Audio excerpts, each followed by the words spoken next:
Only but look at it today. A lot of people are looking at Shetima as incoming president for Nigeria. And when he looks at him with what he did in Borno, especially with the life of those who are non-Muslims, this person is a Muslim. Only with what he did, he should be in jail answering questions, right, for the crime against humanity. But somehow, he may become their vice president as well. Let's understand. So in the end, so Nigeria is a place where they reward criminals. You see them. And then when they reward them, they will say, maybe they have changed. Maybe they will change. Maybe they mean well now. How do you elect devil that they have told you all the description of devil and you gave the devil the power? Can't they pray to God to change the devil, to do the right thing? How is that possible? And how could you be doing that again and again and again to yourselves? It's a terrible one, Mao. I don't like you. Terrible one. Self-destruct. People even now people even are aware of what this woman is doing because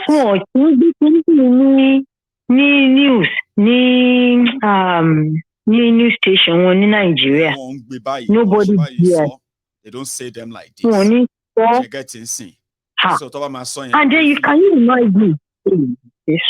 Then again, Tinubu was talking about when he went to Chatham House, he was praising, he was kissing, he was adoring Kaduna little finger. People who question on insecurity. You know about doing sorrow. He started talking about we need area surveillance. We need forgetting the fact that the same Kaduna has more than 8 military, police, navy posts in that place. 8 of them. Now, we are oblivious of what he did in Southern Kaduna to humanity. Well, I don't forget we are Muslim, we are Christian. Does he want to tell me he doesn't know? Well, now, you Tinubu, you are not going Buhari. Look at bloodshed, and then you now want to come and continue on Buhari's footsteps? Benny. Hey, wow. So you get. I'm not a jago. And I want to make number. I want to ready pay. Almost to a lot of because look at Yoruba today was talking about Bajabia Mila, offer sign in water bill. Then you take everything, you take off. Already. So instead of the moment they do the water bill, right? The moment they do that and they pass it, what will happen is that instead of you seeing Fulani terrorists coming to kill people, it will be the soldiers, the police that will be shooting and killing people. Guess what they will do, man? Because everybody who is saying, if you are found on those land that is now called government land, right? You know what they will say. We are asking everybody to evacuate. It's no longer your land. You know, it's new law. It's new gazette. The confusion may last for like maybe 6 months or a year. After that, they will not give them quick notice anymore. The soldiers will move in. Anybody they see there, now shoot aside. Now that's the future. That is the future. Now, what we are saying is that they might think they are doing everything right now, right? Everything they are doing that they think they are getting away with. They are like ingredient that is pushing people more and more and more to the brink of they take them anymore. Sure, you get. And when it gets to that brink, like I was on Yoruba today and I was now texting, hey, she was now begging, come and sign there, come and shake that money will back there. They signed it already, it's signed, sealed, and done. That's what I'm trying to say, Pe. Whether they go ahead to do it or not, it's never going to bring peace. Why can't you see Yoruba? I want to people. Listen, I listen very well. Because our people here, already last power, no, and you know about the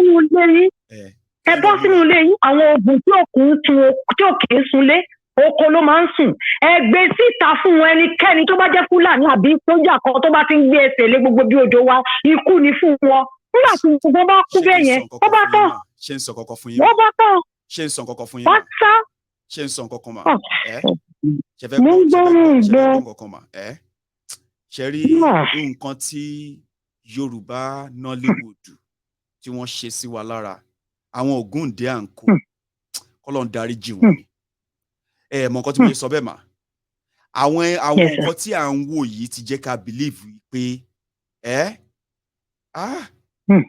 kí ló dé tí àwọn bàbá wa nírú àwọn nǹkan tá ti wò lójú àwòrán everywhere tá ti gbọ́n bí gbọ́ lọ́hùn ó ti yẹ yín sí èmi tí mo jókòó tí mo ń bá yín sọ̀rọ̀ yìí odò ògbólú Ìjẹ̀bú ni mo dàgbà sí mo bá wọn ṣe díẹ̀ nínú ẹ̀ ṣùgbọ́n nǹkan tí mo wá lẹ́nìí ni wípé Ọlọ́run má jẹ́ ká live on old glory ta ló wù kí wọ́n sọ pé wọ́n wá ń ṣe gbogbo eléyìí fún wọn kí wọ́n má ti da ọgbọ́n tẹ̀ ń sọ yìí bóyá mọ nǹkan like many of the things tó jẹ́ rẹ́kọ̀dù tó yẹ pé ká ní pé bóyá pé a keep wọn bó ṣe yẹ ká keep wọn ni irú àwọn àsìkò tí ó bá wúlò fún wa náà lélẹ́yìí jẹun ló dẹ̀ pọ̀ jù ẹnu ló pọ̀ jù ǹjẹ́ yín ti gbọ́ níbì kan tí wọ́n sọ fún yín pé pẹ̀lú ẹ máa gbọ́ o pé pẹ̀lú gbogbo àwọn èèyàn wa tí wọ́n jí gbé àti tí wọ́n pa ṣe ń gbọ́ mi mà wípé at least àwọn kan ti wà provoked nílẹ̀ Yorùbá pẹ̀lú gbogbo àwọn àmúṣagbára wa nílẹ̀ Yorùbá ń kọ́ wọ́n ti lo kí ló ti ń pè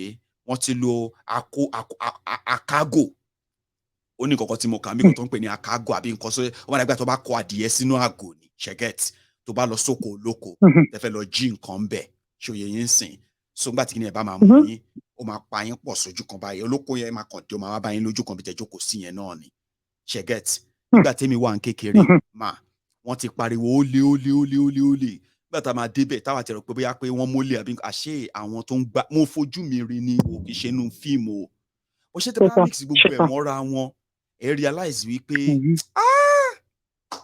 between 1970 akọ́ tó bí àwa gan 1970 to 2000 jẹun lórí irọ́ ló dẹ̀ pọ̀ jù ẹni bá fọ́ọ̀sì wọn lọ́wọ́ ìwọ ló máa mọ̀ ọ́ gọ́sẹ̀ béèrè lọ́wọ́ ara yín náà ṣé kò tó bẹ́ẹ̀ kí a tẹ̀ ti dá ọgbọ́n láti bí odindi ọdún méje ń sìn. wọ́n fà ń pa wá nílẹ̀ Yorùbá bẹ́ẹ̀ la máa sọ pé a máa kojú wọn ni a máa pe àwọn alálẹ̀ a máa pa àwọn bàbá wa irọ́ ni majority àwọn tó ń lé ẹnu yẹn àbí kó jẹ́ pé àwọn tó ti ẹni gan kàn ń wò wá pé ó yẹ ẹ̀yin ti sí àsìkò yìí tó jẹ́ Jésù hálà lẹ́ ń pè ó yẹ lọ fèsì ẹ̀ fúnra yín because kò yé mi o tó bá jẹ́ wọn nǹkan tẹ́mi wò nù fíìmù ni nígbà tí mò ń dàgbà mà by now naturally ìṣẹ̀lẹ̀ ká máa he àwọn Fúlàní ajínigbé yìí ìṣẹ̀lẹ̀ ká máa he wọn bí ìgbín nísìn ṣẹ́ gbọ́ káwọn máa lọ sọ nípa pé àwọn kan wà ń bí iye wọn ti dọdẹ o ó dàgbé Fúlàní ni wọn ìbọn wọn lọ́kọ́lẹ̀ yìí wọn ọmọ nǹkan tó ń ṣe mọ́ wọn ni àwọn alálẹ̀ ti mú wọn kò sí nǹkan tó ń jẹ́ bẹ́ẹ̀ mọ́ àwọn tó dẹ̀ ní bóyá wọn fi lọ wá ní. mo gbọ́ nǹkan kan lẹ́yìn ọjọ́ mẹ́ta yìí o èèyàn yẹn wọ́n mú ní ilẹ̀ Fúlàní ni àwọn Fúlàní náà wọ́n mú sílẹ̀ kò yé yín ó dẹ̀ kúrò lọ́dọ̀ wọn ní ìwà mú ń tà láti yá ó kúrò lọ́dọ̀ wọn ní ìmọ̀ àwọn bó ń ṣe bó ṣe kúrò lọ́dọ̀ tó escape àbí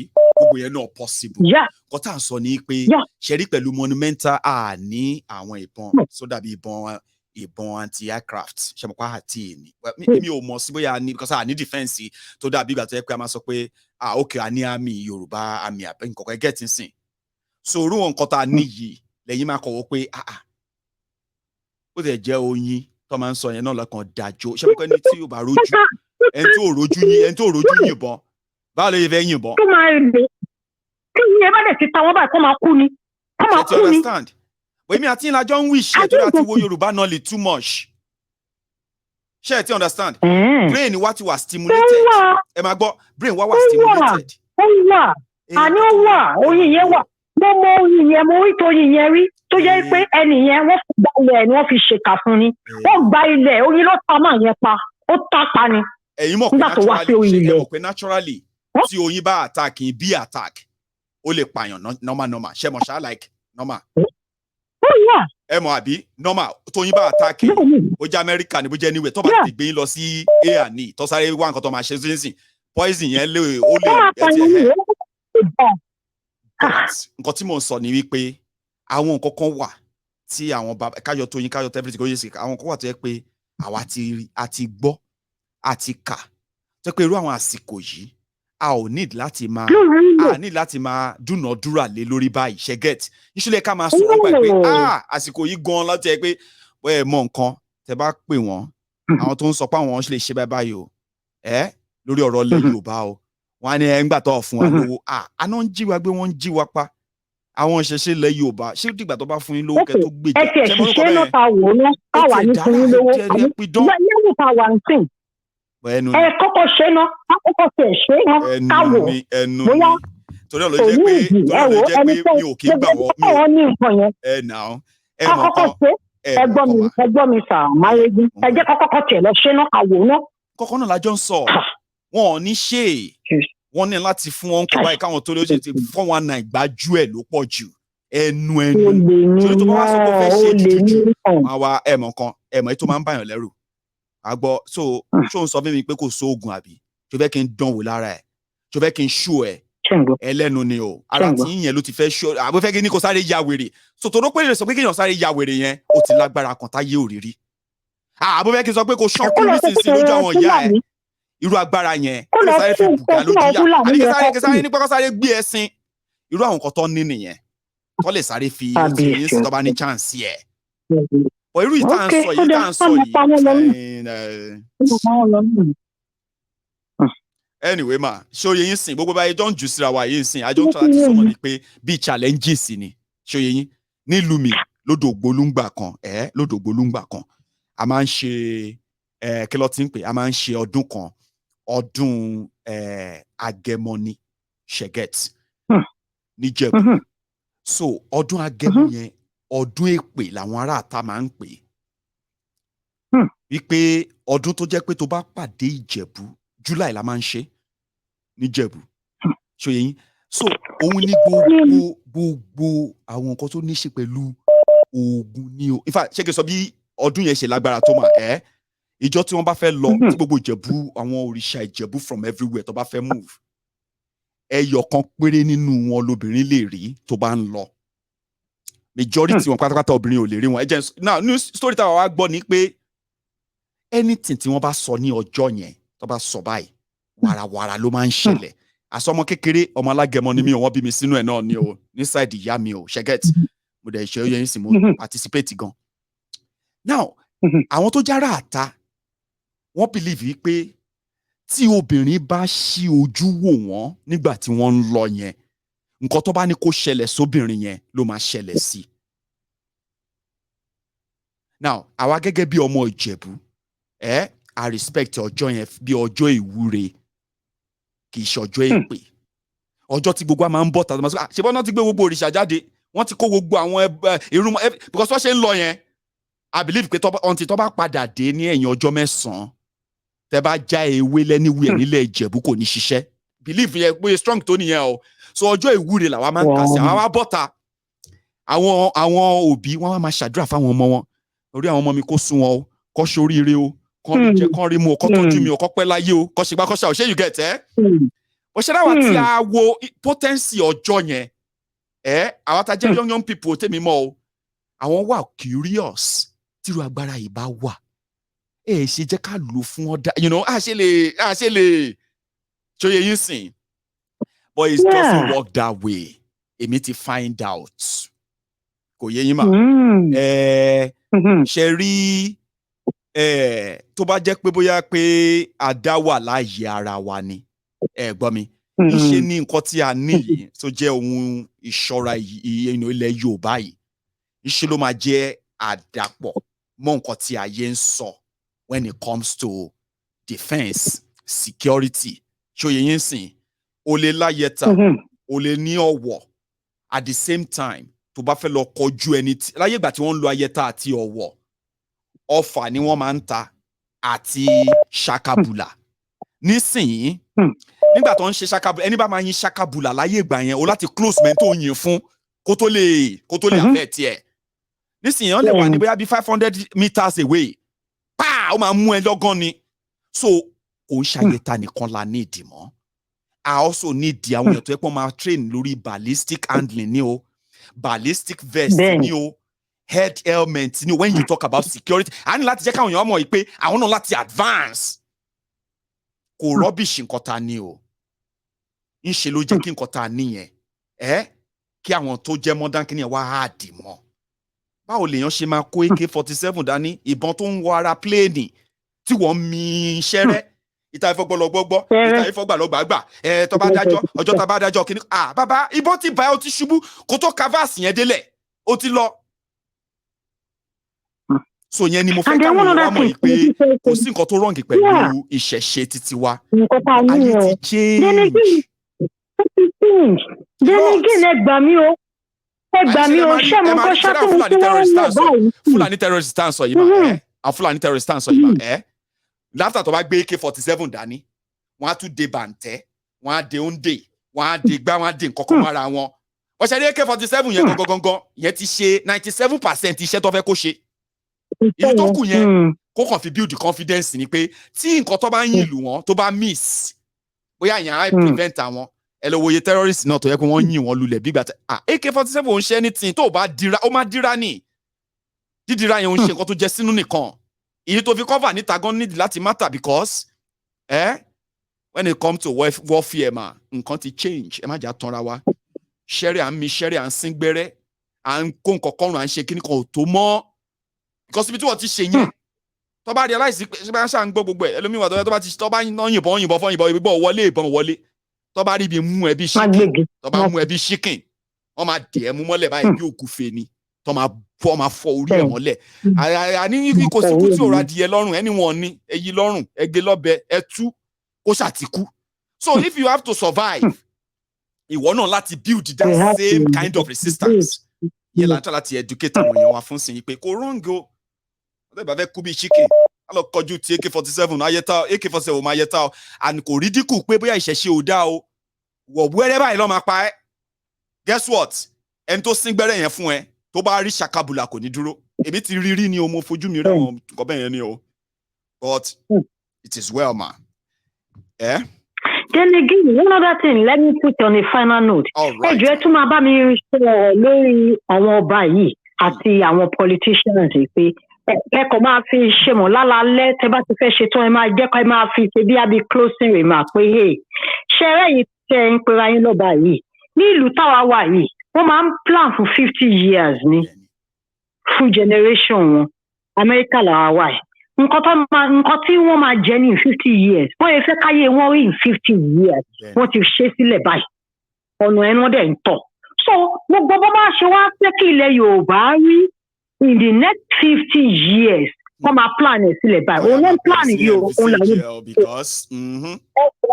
ẹ bá fi ṣe closing remark every day pé remember politician ní kẹ́ má ṣòṣèlú o ṣùgbọ́n nǹkan bẹ́ẹ̀ ṣe fẹ́ kí ìlú yín rí ibi táwa wà yìí n tó máa dáyé wọn ṣe máa rí in 50 years wọ́n ti ṣe sílẹ̀ báyìí. Tẹ́ni tí bá try láti alter 50 years plan wọn yẹn wọ́n lè jà wọ́n torí ẹ̀ they can go to war with you. Sori nǹkan tó fẹ́ ṣe ó máa affect plan ìlú wa fún 50 years. Bàbá wọ́n máa gbé bọ́ǹbù wá báyìí Amẹ́ríkà máa bẹ̀ níbi tó wà ní pé action ẹ̀ ó máa affect future àwọn ọmọ wa. So why tí àwọn tó jẹ́ ọba àti àwọn tó ń darí ilẹ̀ yìí. I do say it all the time but mama tẹnumọ́ sìn. I must closely remember what you want your Yoruba land to be in the next 50 years for children yet unborn. Will be determined by what you are doing today. Yes. Appeal to their conscience. Tinubu will always be there maximum for 8 years. After 8 years, kilo máa kù. Àwọn ìran mi á tún padà sínú oko ẹrú yẹn again. Bóyá ìkọ̀ọ̀kan ó lè jẹ́ kí conscience wọn ó speak wọ́n máa pe wọn. That is why a ṣe create a sort of a directorate or sort of a team, a department in the Yoruba Union advocacy tó máa jẹ́ bí a link between these obas because I need to explain kí ni ìgàn fáwọn ẹlòmíín nínú wọn. That whatever you are getting today is not going to last. This Nigeria is not going to last. They can't rule a country like they can't run a country like this and expect it to last. It won't. It's a matter of time. But no, we can't keep going. No, it must be. Only keep going.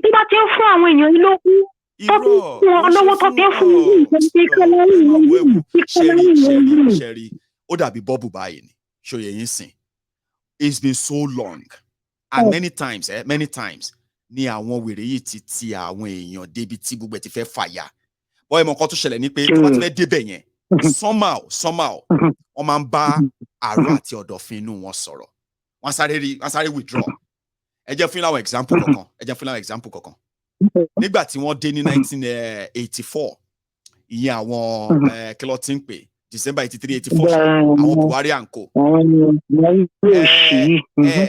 Ẹ rí i pé nígbà tó máa fi di pé Buhari bẹ̀rẹ̀ jákujàku ẹ̀ táwọn èèyàn ti bẹ̀rẹ̀ sí ní fẹ́ máa react 30 months péré ni o Babangida dé wọ́n tún relax ẹgbẹ́ ẹja àwọn eléyìí náà ìyẹn play wọn economically gbogbo ẹ̀ ti ń wọná lọ oyè yín sí òun ti ń rí pé àwọn èèyàn kan ti ń ready torí pé wọ́n push Babangida tó fi lọ ní òun fẹ́ ṣe election tí ò mean tó fẹ́ ṣe ṣóyè yín now it got to a point tó yẹ pé that same powerful Babangida after 9 years untouchable tó ti rí fìrìfì ó ti rí everything ó dé sí tó yẹ pé charity ó bá dúró 1 more or 2 days mọ́ ní moment yẹn kò sí nǹkan tí ò lè ṣẹlẹ̀ ẹ mọ̀ why Abacha dé ṣe àmì tí kò bá sáré dé ní new yẹn àwọn yẹn kọ̀ máa dédé sáré calm down pé òkè ẹja wo nǹkan tó lè fẹ́ ṣe those are the recovery time tí Nàìjíríà máa ń ní ẹ wá mọ ìtẹ́lẹ̀ fi yàtọ̀ ẹ máa gbọ́ ẹ mọ tẹ́lẹ̀ fi yàtọ̀ mà ẹ mọ tẹ́lẹ̀ fi yàtọ̀ for the first time Nigeria were divided báyìí rí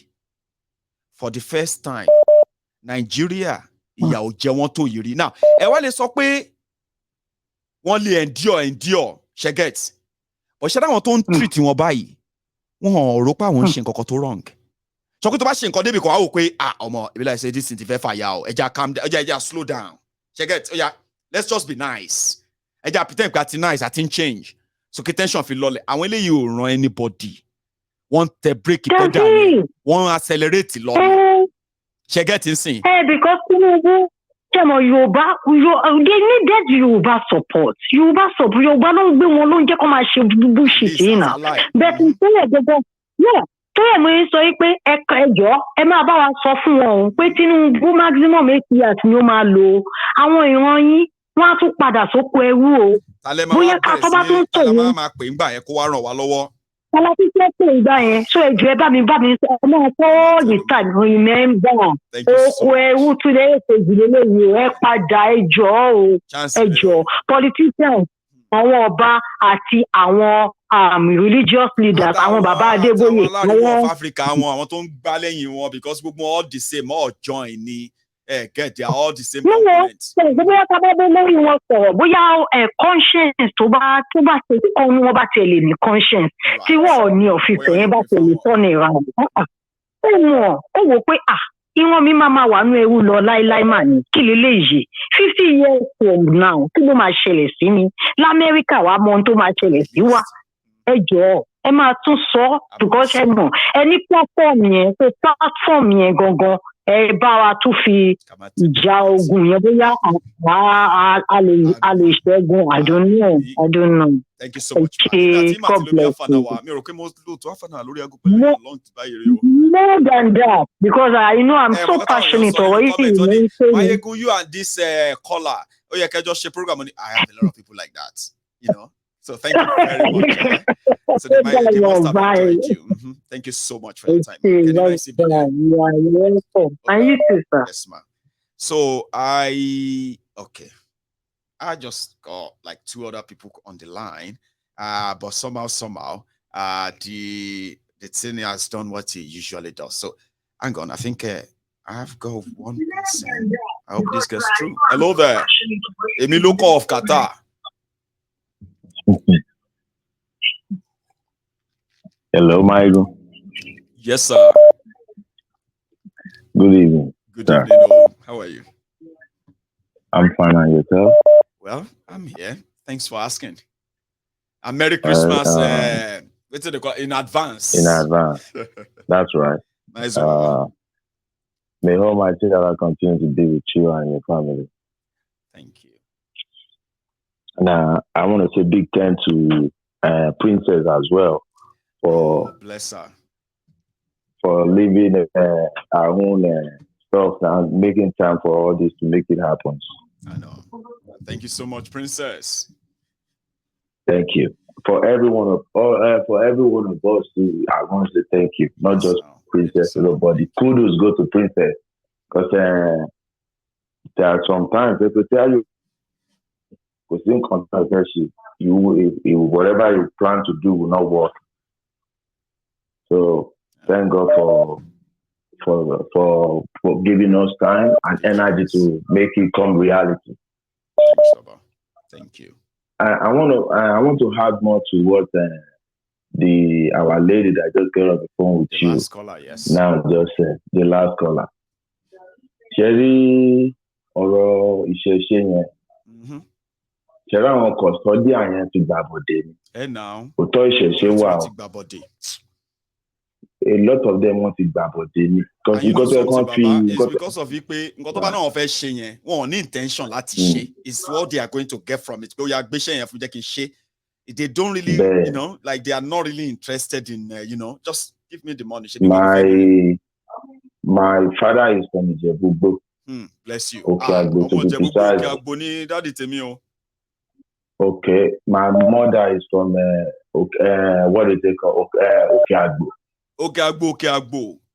Baba, continue. Then, so I understand about that. When it comes to tradition, I understand it perfectly well. Like Bosheti module up, Baba. Bosheti module up. Ṣẹ́rẹ́ àwọn tó wá gbé tó ń jẹ́ custodian àkíní yẹn, wọ́n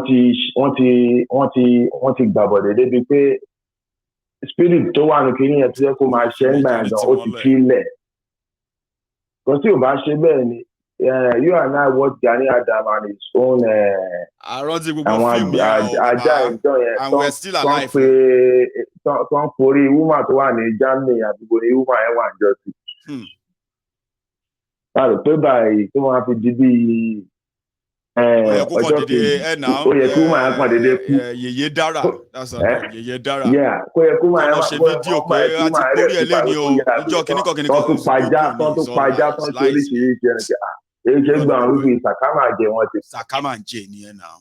So Awúsá gan tó èèyàn ti jókòó rí tó sọ pé èèyàn kan ti ṣe fídíò mi kan rí fídíò yẹn mọ́ sí ni èèyàn ti ṣe fídíò rí tó sọ pé òun fún mi lọ́jọ́ méje just because of Buhari o just because of Buhari yìí o tó náà yẹ pé tó bá sọ pé àwọn èèyàn ń bú mi lénìí yìí Máyégún àwọn èèyàn kan sọ̀rọ̀ pàmògà ó dàgbà pé ẹ̀ṣẹ̀ mọ̀ mí ni àwọn kan wà tó yẹ pé wọ́n ti ní sleepless night torí tèmi rí wọ́n ti ṣe fídíò tó ti orí mi bá tó ń ṣoògùn báyìí pé ìwọ Máyégún mo fún ẹ lọ́jọ́ méje.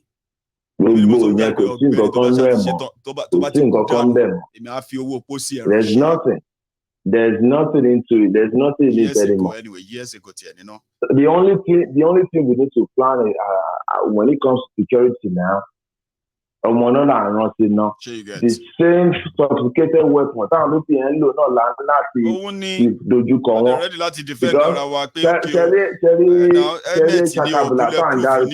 ṣàkàbùlà tá à ń dárúkọ Máyégún. Òun láyẹ̀tà yẹn lè ṣiṣẹ́ fún ṣàkàbùlà tá à ń sọ yẹn ní àyẹ̀tà yẹn lè ṣiṣẹ́ fún kò ń ṣe AK-47 ẹ tó bá lọ gbé AK-47 yìí pé òun láyẹ̀tà lọ́wọ́ ọ̀run ló ń lọ sórí kó tó lulẹ̀ báyìí ó ti kú. Ọ̀run ló ń lọ so kò lè work. So when it comes to security, we just have to combat it the same way these people are bringing it in. Pé wọ́n dá nǹkan sílẹ̀ yẹn. Nǹkan tó bá dà sílẹ̀ ò kì í ṣe pé àní pé kò sóògùn yẹn mọ́ oògùn ìkà ló pọ̀ jù. Tọ́ lè sáré rí ìfẹ́ tí wọ́n lè sáré ṣe ọmọ yẹn ó sùn báyìí ó sọ fún kéètì ẹni wọ́n rí tẹnìkan tó fẹ́ dà pé tó fi débẹ̀ ẹ̀já bá ti. ọkọ sọ pé graduate ni kò ríṣẹ́ àwọn kan lọ́nà tí kádà rẹ̀ tó fi ríṣẹ́ but the truth of the matter ni pé iṣẹ́ ọ̀hún dà Nàìjíríà. Now if he knows that ẹni tó kàwé somebody who is educated o and they are telling him that ipe nǹkan tó ṣe ríṣẹ́ ni pé torí iṣẹ́ ayé ni and he believe. So society sometimes tí ò ríṣẹ́ tó lọ sọ́dọ̀ babaláwo tó lóun kọ́ bá wọn ṣàwúre tó máa fi ríṣẹ́ wọ́n ní kó lọ mú 50,000 wá. Bolo ti fẹ́ rí títí gbà tó yẹn wá sọ́dọ̀ ẹ̀ kóun lè di bó àwọ̀ yóò máa ṣiṣẹ́ tó ní kó lọ mú 50,000 kóun náà lè fi wé àtà èyí pé ó ti lu já ara wọn. Babaláwo gan sì ti di yahoo So kó ní káyé tanra wa jẹ. So allow build the expectation what you are expecting. Our expectation shouldn't go that way at all. Sure, you get your expectation of them is misplaced. That's why we need to let our people know that all these things can work in our favor, can work in our own support if they are well used, not when people actually want to use us. Exactly. Right? While we are looking for anything. Right. So we know what we want. If you truly want to, if someone have that power or that energy to do such you don't need anybody to tell you to use it. You don't have to say, okay, I need money the oyeba. Kí ni ẹ̀gan wọ́n yàn kí n gbowó kí n gbowó ṣe àwọn irú àwọn ṣẹ́ bẹ́ẹ̀ yẹn. Yorùbá sí bàbá nígbà táwa ń dàgbà right? Because today Ìjẹ̀bú lèmi náà dàgbà sí ṣé you get. So tàbá ti di every weekend abẹ́ ṣòkú. Even ordinary person, we say all of us did there, they suffer. The old woman die. Their children, they are not doing so well anyway. So and everybody won't bury them. And you could just see this ragtag, weary. You just come and say, I want today, Amojo. I want Amojo, want today. What are they looking for, Baba? And now they for Shinapu. Am I finding Shinapu? Am I finding Adiye? Ati Murimaru, 100 naira. Toba fun. I'm a faucho. Like I grew up, you know what I'm saying, Baba. Like I understand it too well. That's the kind of thing to brag about. Sure you get. Like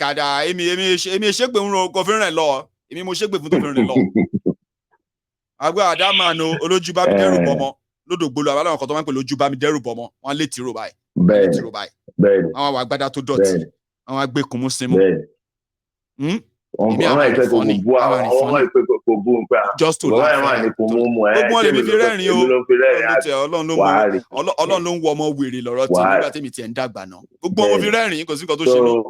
I laugh at them. I did what they, you know what I mean? Because somehow, well, I survived. But intentionally to harm people, just to prove to them that you have something to show, That's right. Now they are killing us. May God, anybody, Southern Kaduna. Yeah. Nigeria. My bloody. Because we don't have anybody to support us. We don't. I want to put out for whatever they call it. But that man is nothing other than just atmosphere. If he acquire and totally acquire, he's become an elite. You know what happened? He's an elite. You know his story now. You cannot even hear about him anymore. I know that man too well. Sure, you get Baba. When Gani was like when he was younger, right? Are Onakakanfo then was like it was like this. Somebody who is like passionate about injustice, this or that, blah blah blah, from his mom's one bedroom in Mushin at the time, because I know the house, I know his mom and all of that. That's right. So it was like somebody but he was very intelligent. You couldn't take that away from him. So somehow, yeah, he did all of that fight in his own mind. He's fighting injustice. When the system now showed him, when they declared him wanted, the system showed him and they arrested him like one fugitive, like one armed robber. You remember that photo? Right. When they have to present him inside the newspaper and all that. So immediately after that, I think probably when they locked him up, if he just thought to himself, because you know what happened? OPC, they were so dreadful then that Gani Adams last song, breaking news on Gani Adams. We saw his picture. Got demystified OPC. Why can't Gani Adams disappear? Why can't Gani Adams just do blah blah blah blah blah? They fight for these people. Any chance where you get, rob them, take whatever your chance. No, they do yourself. And I think the moment he decided to blend in, he's been a rich man. He's been all right. There's no violence. He's a big man. It goes everywhere. Because sometimes you realize that the people are not really worthy of fighting for. And some of the people who claim to be fighting for people, Baba, I keep saying it to me, I know they fight for anybody. If you are ready to fight, all of us join out together, we'll go fight.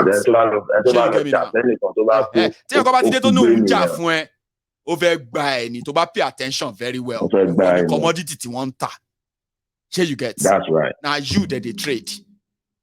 So, and me, and nobody, if you trade me that way, if you trade me, but the day I know, Baba, because maybe I tell you like it to century more. It's not even in this century anymore. Because àtijì àfẹn bá yẹn sùn nìkan kó èlé máa. So ẹni tó ń count on them is people who don't know them. Just like the woman said, just like the lady said, Coca-Cola Rofaditi, let's keep the fire on. At the end of the day, kí Tinubu má tiẹ̀ lo HS ẹ fún 16 more years bí kò lo 16 years. Káwo ẹ̀kọ́ fún 16 years. Wọ́n wá tẹ́ra wọn lọ́rùn káwọn náà tó ṣe fẹ́ rí. Ó jẹ́ bẹ̀rẹ̀ sí ní plan ẹ̀. Títí tó bá sọ pé Tinubu ni president yìí. Kọ́kọ́ imagine Buhari. Worst Buhari. You know say Buhari, everybody say Buhari is this or that, abi. Now, just close your eyes and imagine Buhari, the worst Buhari times 10. Now, when it happens you won't even see Tinubu again. You will not see him, forget it. No more. Now, people go to talk to you. They will be asking you, why do you want to see him? He is already delegated. Now everybody is talking. Now, the problem is that, under Buhari, Baba, everybody is the presidency. Yeah. This one will say something. Another will say, no, that's not what we mean. Oh, another will say, no, that's not what they will say different things at the same time, from the same place. So, that of Buhari, that of Tinubu, everybody shall leave. Don't hope for anything such. Sure you get. Just imagine. Exactly. So, we will continue saying what we're supposed to say to them to let them realize, hey, that's not the best thing to do. But when it comes to the corner and àgbàlagbà tó bá ti sọ àgbàdo mọ́ọ̀dì, already that's the lawa there. So it shouldn't be a problem. Oh, le máa jẹ ní máyé, o ti jẹ àwọn forefather mi máyé, o ti jẹ bàbá tèmi máyé àti ìyá mi, o wá fẹ́ jẹ mi náà máyé wá ní kí n keep quiet. Keep quiet. Exactly. So whatever we are saying now, if it's not about paying bá ṣe ń sọ kan lọ transformer àbí kan lọ bẹ́tí làágùn ní máa ẹ̀ ṣe ní kan lọ bẹ́tí làágùn exactly làágùn omi yẹn wà bẹ́ẹ̀ so thank you and I didn't have much to say. It's all right. I want you and your family to have a wonderful Christmas. And yours too. Thank you so much. Almighty God continue to be with you and give you energy to continue doing what you know how to do best. You're wonderful. Thank you. You, Baba. You have a wonderful Merry Christmas, Nice one. You too. Thank you. So I'll take one more. It's just so strange that calls started coming in when I was rounding up. So I'll make this my last call, and then we can call it in. I'm so sorry. Hello there. Hello, Michael. Sir, how are you? Good evening. I'm fine. Good evening. Good evening to you. What do I put it? Compliment as well. Because now you can say Merry Christmas. Merry Christmas. Yes, sir. Yeah. Same to you. Yeah. That's true. I just overheard you. I don't know if that's correct regarding this water bill that they're signing it or something like that. Well, is it true? They haven't signed it, but they haven't signed it. Yeah. It's already at the. I think it's already at the third reading, codedly. I'll tell you the story quickly, right? Yeah. When it first came, it didn't last. It didn't last 2 months. I know. So they debated it. The first reading, they had to pull it out. Okay. So then the news died down for a while until when we realized that they've returned it back codedly and is already at the third reading. So it started popping up again. Now, what they have done is that somehow they have rested it on the side. We could wake up Sunday and it's already a law. And as for Buhari, he's going to sign it right away. So yeah, there's so much in the bag for 2023. So much. But for now, it hasn't been signed. They haven't, you know what I mean? Like, it's received all the resistance and the rejection that you can think of. But they are not giving up. It doesn't mean that it's over. It is still they are still debating it. It's still there. Yeah. They just want to say, when they know that people rejected it, they come up with another story, another thing. You get, and then they will just say it's passed. How did you pass it? Who voted? Who this or that? Then that's it. But one thing is that if it is passed, you and I, even if you and I, even if we don't wish to carry gun, to fight. Sure, you get. As me, I know support violence. Or you can easily take this to the bank. When that happens, right? You can say they just signed away the breakup of Nigeria. And in fact, maybe I should, if not because of the bloodbath and all that, because as they say, we should be very careful of what we wish for. If not for that, and for just say it here now that I pray that they sign it. Or you know, when they sign it, there will be, our people are going to be chased before they become provoked. Sure, you get. So let me give you an example again, right? Let's say Lagos Bar Beach that people usually go to, and you know, Kuramo Beach, Kuramo Beach. I don't know if you have been there. I've been there. So you know that Kuramo Beach, Now that Kuramo Beach. Now just think about standing at where the water is in Kuramo. And you see all those sandy places where they have all these shanties and all those. Now stand close to that water and imagine 10 miles. How far is 10 miles from Kuramo? How far do you think that would take you into the hinterland of Lagos? Now imagine. Imagine that they signed the water. Where are you going to find yourself? Find yourself at the bus stop. Maybe Obalende. You would have been to Obalende then. Now, here is the picture. Obalende go is even there. 10 miles. I mean, maybe not up to Obalende. Anyway, well, I think Obalende is still near, Abi. I think Obalende is still near. And that's what I'm saying. At that point, people I say you go just move closer to Surulere. What are you talking about? Once you move like that, Third Milan Bridge is there now. Sure, you get it.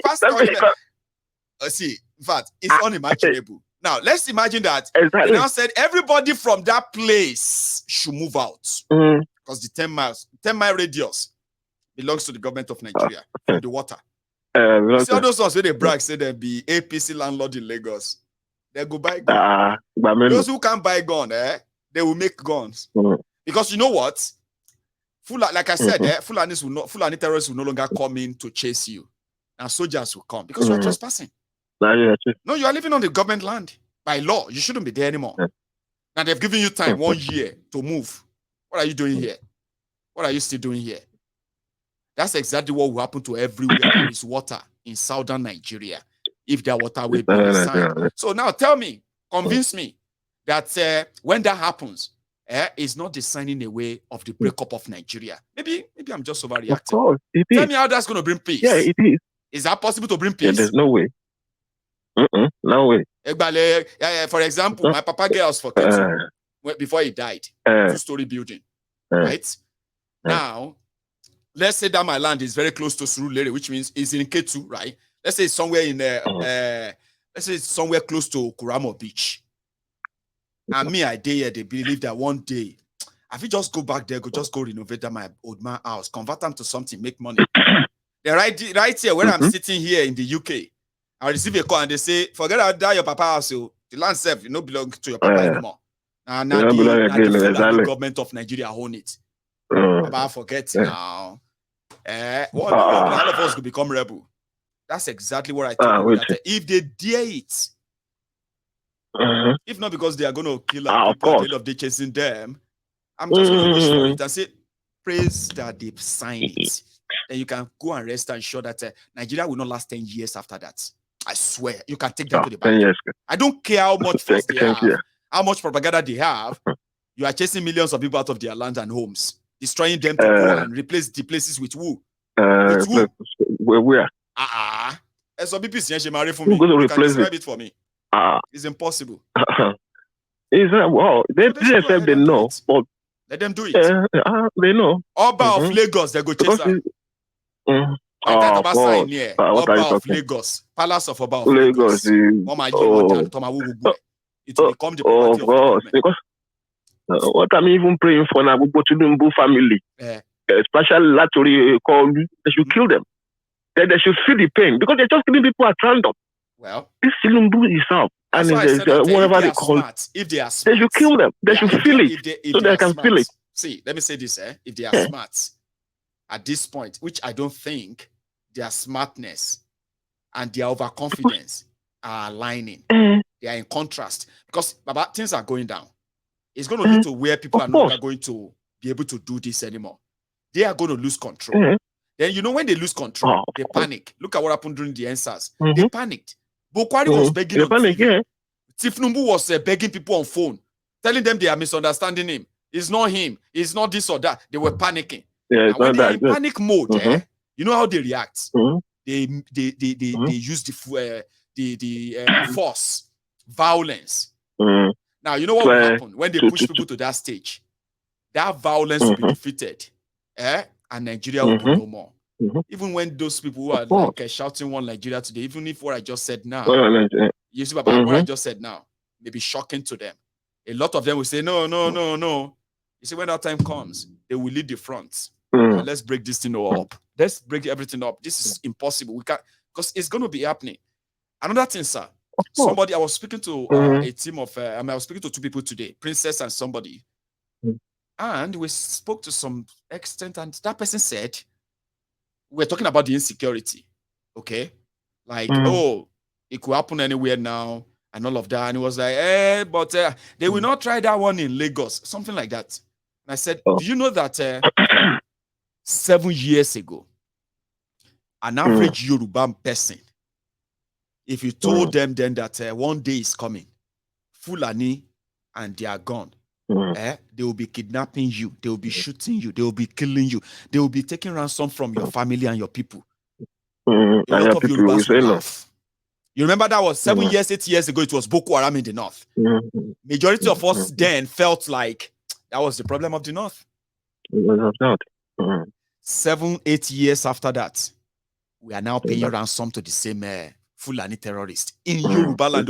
Not because we travel to Sokoto. Just in Yoruba land, you are kidnapped and you're paying ransom to people you thought 8 years ago.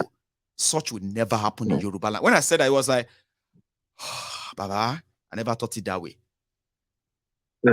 Sure, you get. It's not happening now. It is happening. So that's why I said, to me, I've just said, you go to a level, I just said to myself, like them, let them kill these people, and they'll feel the pinch. That's exactly the way I see it, because these people they didn't see it as wrong thing they are doing, especially this APC, by the consequences. Yes. Of their own, of course, there should be actions. Of their own actions. Yeah. But before that, a lot of people must have gone. A lot of people are going to be affected. My fear. Exactly. A lot of people are being affected right now. A lot. Yeah. That's why I said these people, their families, they should be going to their families and start killing them one by one. I don't know. People are just looking. I don't know what to say. I'm sorry because me, because I just thought, these are people, human beings like them. And you say you're in government, and you can't reason to a lot of people. Oh, okay, Michael. I just feel for my people. No, I don't just know what to say. You've said enough, and we are following through. And at some point, we hope that because you know one thing, Baba, there's so many people, especially in Yoruba land, young and old, who are up to the task of what we are talking about. This insecurity of a thing, right? They are ready. They are up to it. They are for it. Genuinely. And they have demarcated, that this kind of cluster styled security system, whereby what you have to do is just to make people connect. You know what I mean? Like every small villages, communities, they are connected. If you attack one, the rest will mobilize before you finish the attack. But you can't tell them to be waving and all of it. They need proper. What do you call it? The proper protection. When I say proper protection, it includes a lot of things. You know what I mean, right? Now, there are genuine people. So we need to reach out to them. When we have such resources, help them. You see, sir, something is cooking. I'll leave it at that. The right people will get the support they need, okay? The right people will mobilize. And, there's something coming. Let's put it at that, and then I'm going to. The criminals who are pushing us to this stage, they are not stopping, they are not slowing down. They don't even feel like they are doing anything wrong. Okay, which means they don't give a damn how we feel. They don't give a damn how we react. What happens is this: if people really, really are made to react, and they actually react truly. even these powerful guys who feel so powerful, these cowards, they will run. I just want that time, when that time happens, right? Let the right people have the right mind or mindset of what will be the post all of this. Because we can't chase criminals, end up in the hand of criminals. We can't chase slave masters only to end up in the hands of the would-be slave masters. That would be so disastrous. That's why we need this. Tell people what they need to know, what they have to know. And then hopefully they are equipped, educated enough to make the right choices and be at the right place at the right time. Because it go happen, they are not giving up. And they don't believe that anybody can challenge them. They don't believe that. They believe that everything we are saying, we are just making noise. They're just making noise. Let them making noise, because they feel that they have the gun, they have everything, the ammunition is everything. What is left? Everything. Who else? Who remain? Look, Benny. That's exactly what they are right now. They are looking everywhere. Who remain? Who are they? Who are those making noise? Exactly.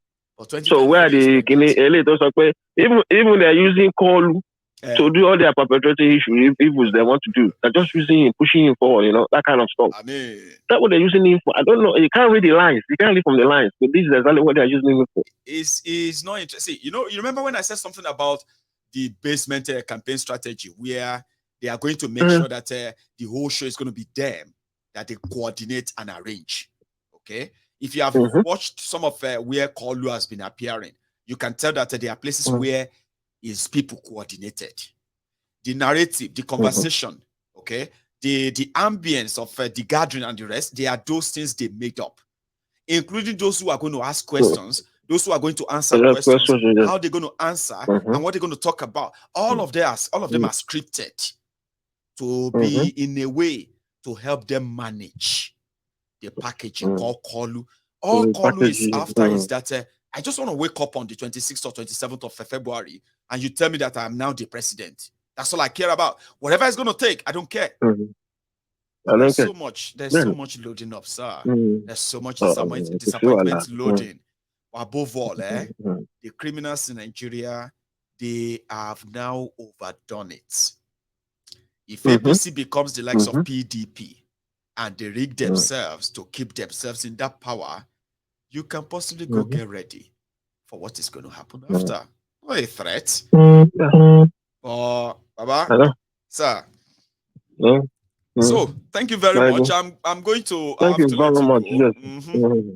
I know. I mean, try it. Really talk tonight. Thank you so much. Thank you so much for also helping me. Maybe exactly. We meet definitely next year. I don't know. Maybe I'll get through before the month ends up. But whatever happens. Anyway, don't rush it. Happy New Year. We're going to have a lot of time. We're going to have a lot of time together next year.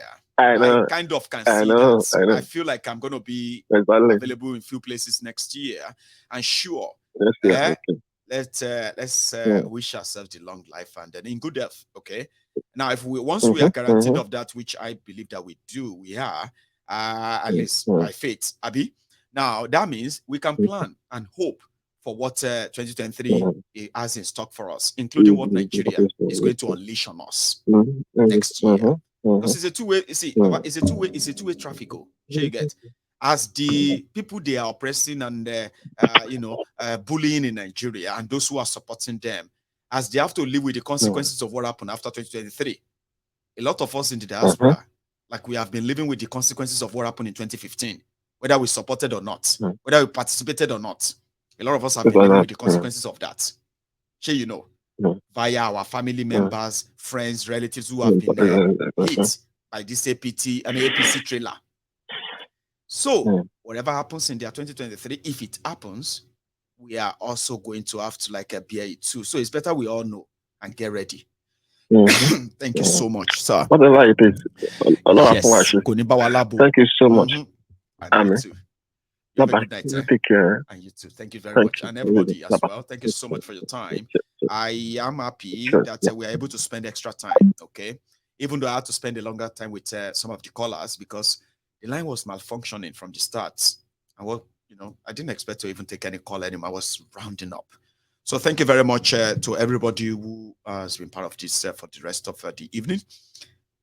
We can call it a night now. And if you are just joining us, please watch this from the start if you can. There are wonderful things discussed today. And to the people of Southern Kaduna and the people of Kaduna generally, our condolences. Okay? And we hope that somehow you are probably all this are getting you ready or reminding you why APC is an existential threat, not just to themselves, but to all of us, whether you support them or not, all of us. So if there's anything you have to do, you should do your best to make sure they don't hold power. Even their own people. I mean, nobody is spared. You are APC, you are this or that, you are suffering too. You are facing all of this. But something tells you that it's all right to die in this suffering. But it's not all right. It is not. And the majority will actually feel otherwise. Like, better brace yourself. Brace yourself. Oh. We only have just about 7 days more in 2020. We are 2022. 2023 is so here. I don't know how ready you are. So thank you for your time, and I'll see you some other time. Good night.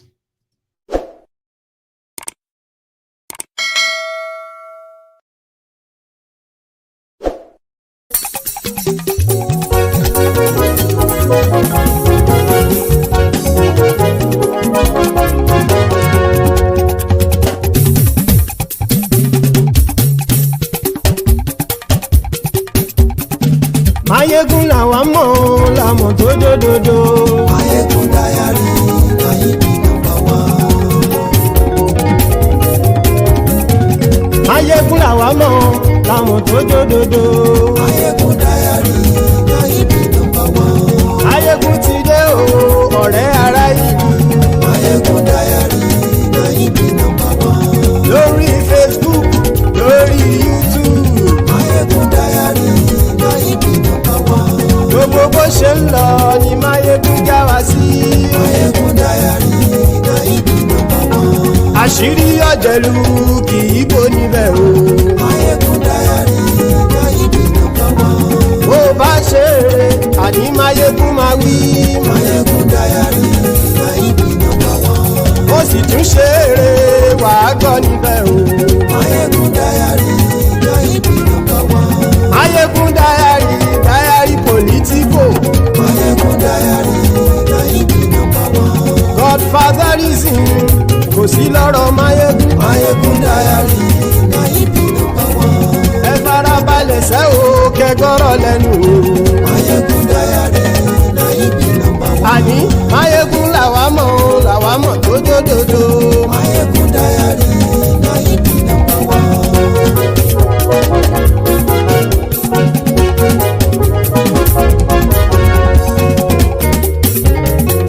Àní ẹ̀sùn ràkì.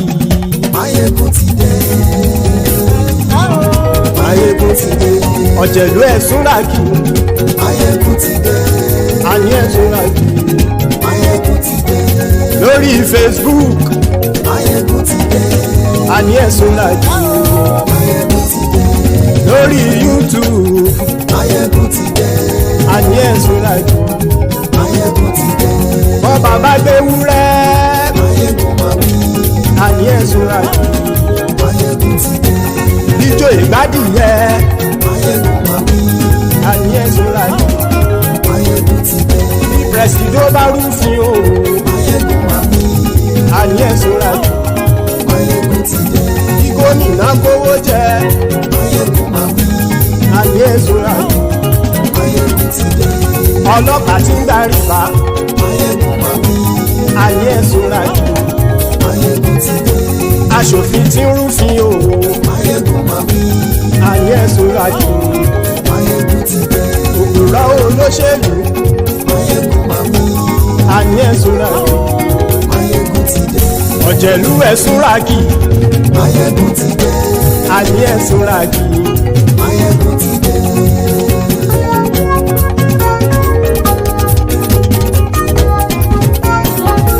Mayegun ti dé. Gbogbo ọ̀jẹ̀lú ẹ̀sùn ràkì.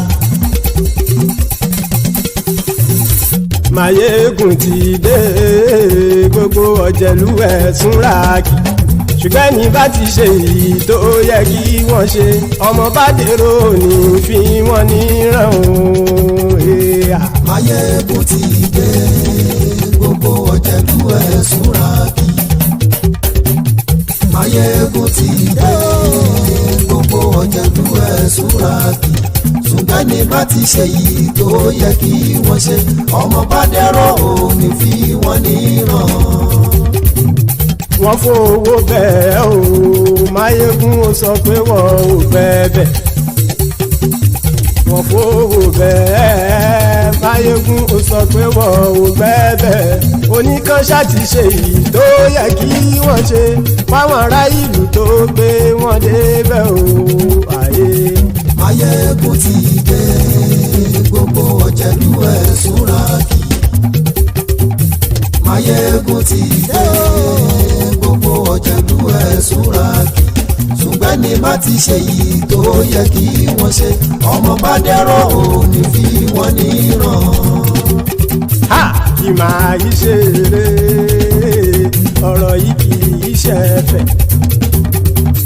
Kì máa yí ṣe eré ọ̀rọ̀ yìí kì í ṣe ẹ̀fẹ̀. Ẹni bá ti lè lẹ́bọ̀ lẹ́rù o ọmọ bá dèrò kàṣàyè tú wọn síta. Máyégún ti dé gbogbo ọ̀jẹ̀lú ẹ̀ súnra kí. Máyégún ti dé gbogbo ọ̀jẹ̀lú ẹ̀ súnra kí. Ṣùgbọ́n ní bá ti ṣe yìí tó yẹ kí wọ́n ṣe ọmọ bá dẹ́rọ̀ òní fi wọ́n níran. Tẹnitẹni ọmọ Máyégún ọ̀rẹ́ ara ìlú mọ̀mọ́ ni mo fọlọ́hún sọ ẹ̀ bá kìlẹ́bù. Lóòótọ́ olódodo ìlú ọ̀tá ìlú mọ̀mọ́ ni ìwọ ṣá máa ń ṣọ́ra kò sì mọ́ bẹ̀rù. Bọ́tà ń lè rí bóníṣègùn lé káwọn mọ̀mọ́ fi ṣera wọn ni ó ti dẹrùn tí wọn ò gbọ́dọ̀ sì mọ́ bẹ̀. Èèpo ọ̀gọ̀ lọmọ bá dérò tàjẹ́ ò gbọ́dọ̀ jẹ́ ó ti dọba lórí àbínú ẹni kò sì mọ́ bùyà. Àìsíwọ́lu ní ẹnìkẹ́ ìgbódì ẹyin lábàrá o ó kó ẹni tó bá dán wò á kàmù. Máyégún ti dé gbogbo ọ̀jẹ̀lú ẹ̀ súnra kí. Máyégún ti dé gbogbo ọ̀jẹ̀lú ẹ̀ súnra kí o. Ẹni bá ti ṣe yìí tó yẹ kí wọ́n ṣe ọmọ bá dèrò òní fi wọ́n níran o. Máyégún ti dé gbogbo ọ̀jẹ̀lú ẹ̀ súnra kí.